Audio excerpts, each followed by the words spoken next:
Hello guys, today we are going to start with liabilities of trade union. Registered trade union के ऊपर कुछ liabilities है, कुछ obligations है। Mark my word, registered trade union के ऊपर कुछ लाइबिलिटीज होती है जो एक्ट में दिया हुआ है। तो आज अपन वो टॉपिक कवर करते हैं, liabilities of trade union. So let's begin with our topic. देखिए, ये सिलेबस है जिसमें मैं आज क्या पढ़ाने वाला हूं आपको, liabilities of registered trade union. तो स्टार्ट करते हैं। देखिए, सबसे पहले सेक्शन 15 जो कहता है कि रजिस्टर्ड ट्रेड यूनियन फंड्स बनाते हैं, जनरल फंड बनाते हैं और एक पॉलिटिकल फंड्स बनाते हैं, पैसा इकट्ठा करते हैं, है ना, मेंबर्स से पैसा इकट्ठा करते हैं। वो पैसों का इस्तेमाल कहाँ होना चाहिए, ठीक है, वो सेक्शन 15 में दिया हुआ है कि ये बातों में आप वो पैसों का इस्तेमाल कर सकते हैं। इसके अलावा जो फंड्स आपने कलेक्ट किया है उसका और कहीं इस्तेमाल नहीं हो सकता। क्या लिखा है, can not use funds other than under section 15। क्या क्या है पॉइंट्स वो देख लेते हैं। तो सेक्शन 15 क्या कहता है, देखिए सेक्शन 15 में लिखा है objects on which general funds में बी स्पेंट। तो क्या क्या ऑब्जेक्ट्स है, तो ऐसे 9 पॉइंट्स है वो देखते हैं। तो सबसे पहला सिंपल पॉइंट्स है गाइस, देखिए ट्रेड यूनियन में जो ऑफिस बैरर्स होते हैं उनके सैलरी और अलाउंसेस के लिए पैसा का इस्तेमाल कर लिया जाए, ठीक है। दूसरा, ट्रेड यूनियन के अगेंस्ट किसी ने केस किया है कोर्ट में, या ट्रेड यूनियन ने किसी के, ठीक है, किसी को केस किया हुआ है, तो उसके लिए जो लीगल एक्सपेंसेस जो लगते हैं, है ना, उसके लिए वो पैसों का इस्तेमाल हो सकता है।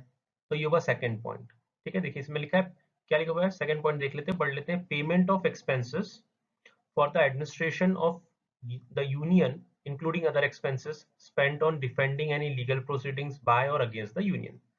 थर्ड है सेटलमेंट, ट्रेड डिस्प्यूट को सेटलमेंट करने के लिए जो पैसा, खर्चा, फीस, एक्सपेंसेस लगते हैं उसमें इस्तेमाल हो सकता है। इवन स्पेशल अलाउंसेस दिया जा सकता है ट्रेड यूनियन के मेंबर्स को on account of death, sickness या फिर एक्सीडेंट होता है उस समय अपने मेंबर्स के, ठीक है, फैमिली मेंबर्स को या उनके डिपेंडेंट को दिया जा सकता है। इसके अलावा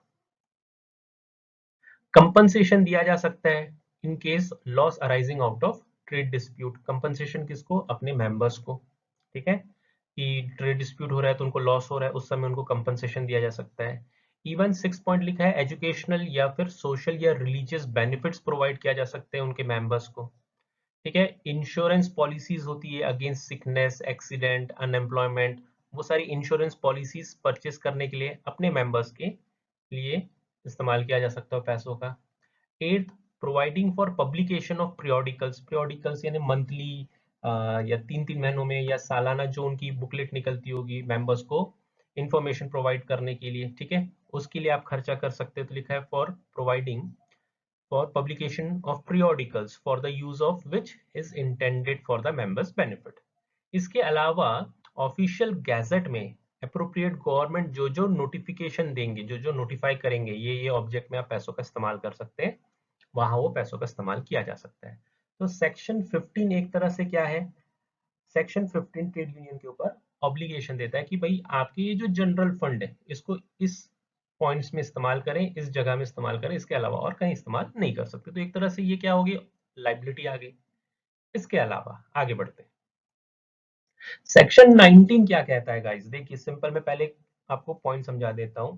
कई बार क्या होता है, ट्रेड यूनियन और ट्रेड यूनियन मेंबर्स के बीच में एग्रीमेंट होता है कि अगर इन केस फ्यूचर में यूनियन ने डिसाइड किया कि वो क्या करेंगे, स्ट्राइक करेंगे लेबर्स की मांगों को पूरी करने के लिए, तो ये जो कॉन्ट्रैक्ट है इसमें ट्रेड यूनियन मेंबर्स को क्या कह रहा है कि भाई अगर हम स्ट्राइक करेंगे तो आप हम सबके साथ मिलकर सारे के सारे काम करने से मना करेंगे। ये एग्रीमेंट हो रहा है ट्रेड यूनियन और मेंबर के बीच में। यानी एक तरह से क्या हो रहा है, ट्रेड यूनियन मेंबर से कॉन्ट्रैक्ट कर रहा है। क्या कॉन्ट्रैक्ट कर रहा है कि आप काम नहीं करेंगे in case need arise, in case क्या होता है, स्ट्राइक होता है। तो देखो, नॉर्मली ऐसा कॉन्ट्रैक्ट करना वॉइड या वॉइडेबल होता है कि जिस कॉन्ट्रैक्ट में आप किसी को बोल रहे हो कि काम नहीं करेगा, ठीक है, बिजनेस नहीं करेगा, सर्विस नहीं करेगा, ठीक है, कुछ एक्टिविटी नहीं करेगा, ये वॉइड होता है। लेकिन ट्रेड यूनियन में, ठीक है, ये सारी एग्रीमेंट को वैलिड माना गया है। तो जिस पर्सन ने ऐसा एग्रीमेंट कर लिया उसके ऊपर लाइबिलिटी आ जाएगी, उसको ये मानना पड़ेगा, उसे काम, उसको जो काम नहीं करना है, उसने जो प्रॉमिस किया वो उसको मानना पड़ेगा, उसको काम नहीं करना पड़ेगा। यानी स्ट्राइक के समय क्या होगा, उसको अपने आप को विथहेल्ड करना पड़ेगा काम करने से। तो देखो यहाँ पे क्या लिखा है, not with standing anything contained in any other law for the time being in force, an agreement between the members of a registered trade union। Agreement किसके बीच में, मेंबर्स के बीच में, वो भी कौन से, registered trade union. Mark my word, देखो ध्यान से देखो, रजिस्टर्ड ट्रेड यूनियन लिखा हुआ है, अनरजिस्टर्ड के लिए बात ही नहीं करता है।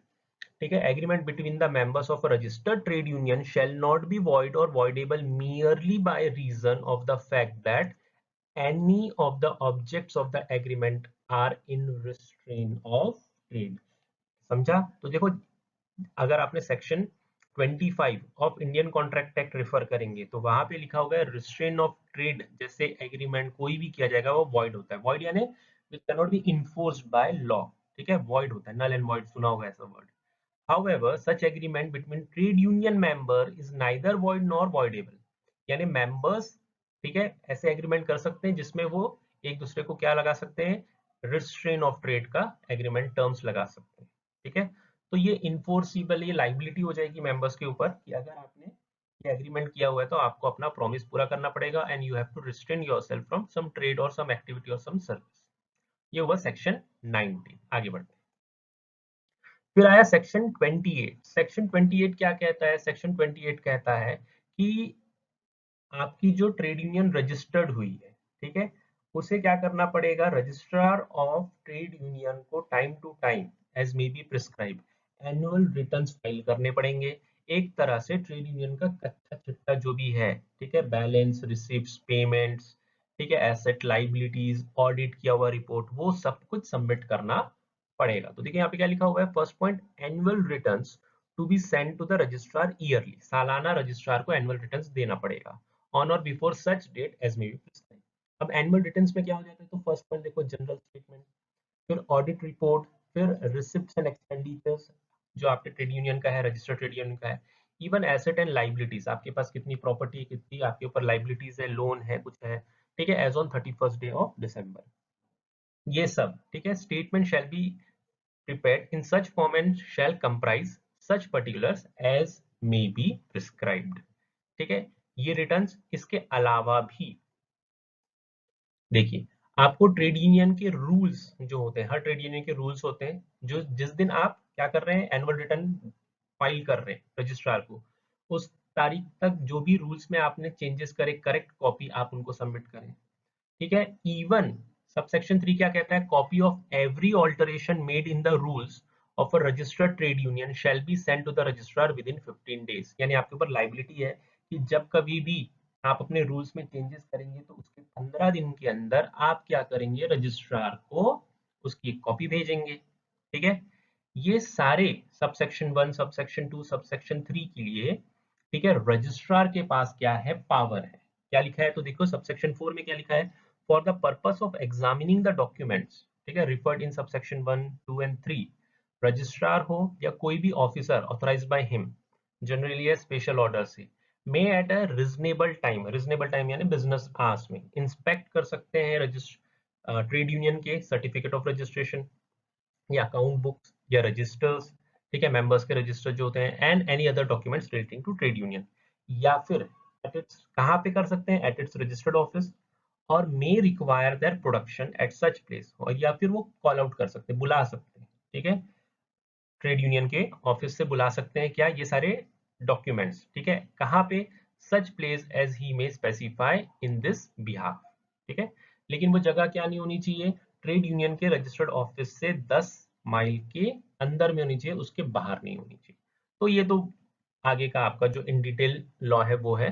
बस आपको ये याद रखना है कि क्या करा जा सकता है, रजिस्ट्रार डॉक्यूमेंट्स भी कॉल कर सकता है ट्रेड यूनियन से, ठीक है, फॉर इंस्पेक्शन।